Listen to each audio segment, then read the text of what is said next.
Good morning, friends. In previous lecture, we have studied about solar power and liquid flat plate collector to heat the water. In today's lecture, we'll study about solar pond. Before I start explaining about the solar pond, we need to understand why we need solar pond. In a natural pond, nearly 30% solar radiation 30% of the solar radiation reaches to a depth of 2 meter. The heat energy from the radiation is absorbed by the water at the bottom of the pond. As a result of that, the temperature of the water at the bottom increases. The warm water, due to its low density, rises to the surface and loses its heat. It is going to lose its heat to the atmosphere without serving its purpose. In the previous lecture, I have taken an example of the density difference. In this case also, there will be a density difference. The density of cold water is greater than the warm water. As a result of that, the warm water which is having low density will settle at the top, whereas the cold water is having more density, it will settle at the bottom. If this warm water is made to remain at the bottom, if we use a mechanism such that the warm water is made to remain at the bottom of the pond by using some mechanism, it can be piped to the boiler where it is heated further to produce steam. A simple mechanism to achieve this concept is by artificially creating a pond over a large area and adding salt. We need to add salt to the pond. Either we can use sodium chloride or magnesium chloride can be used. Okay, that is called as solar pond.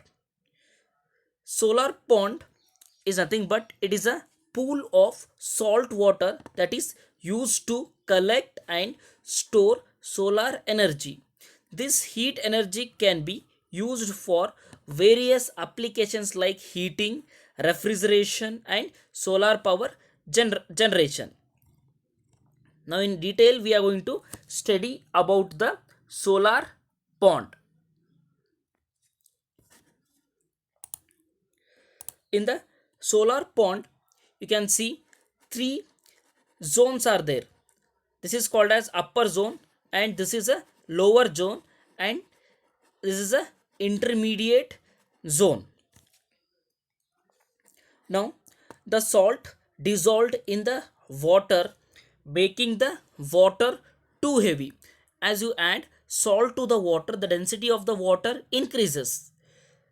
Salt dissolved in water, making the water too heavy to rise to the surface of the pond, and that hot water can be used for various applications. As I told you, the sun radiations will reach to a depth of 2 meter. The heat energy which is stored in the radiation, it will be transferred to the cold water. As a result of that, the temperature of the water increases and the warm water will settle at the top. But in solar pond, we are going to use salt, or we are going to dissolve salt. As a result of that, the density of the water increases and the warm water will settle at the bottom because of a high density, and that hot water can be used for various applications. I will explain you the different three zones. The bottom one is lower zone, or called as storage zone, which is rich in salt content. Here the content of the salt will be more, and it is the area where solar radiation is absorbed and stored. Here the solar radiation is absorbed and stored. The second one is upper zone.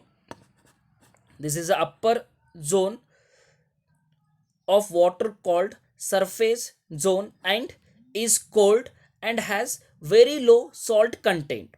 Here the content of the salt will be very low, whereas at the lower zone the content will be more. And in between zone is called as intermediate zone, which is going to separate the upper zone of cold water and lower zone of hot water. As solar radiation is absorbed, the hot water in the storage zone cannot rise due to high salt content in it.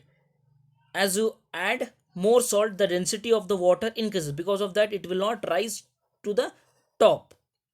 While the cold water at the surface of the pond having less salt less salt content cannot sink, because the water below is or the water below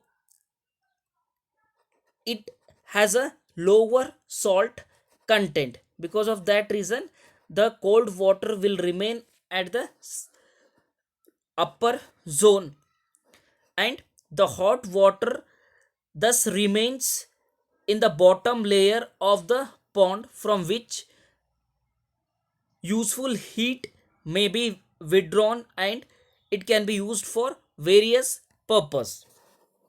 As the solar radiation reaches the lower zone, because of the thermodynamic law, heat transfer takes place from higher temperature to lower temperature. The temperature of the solar radiation is more.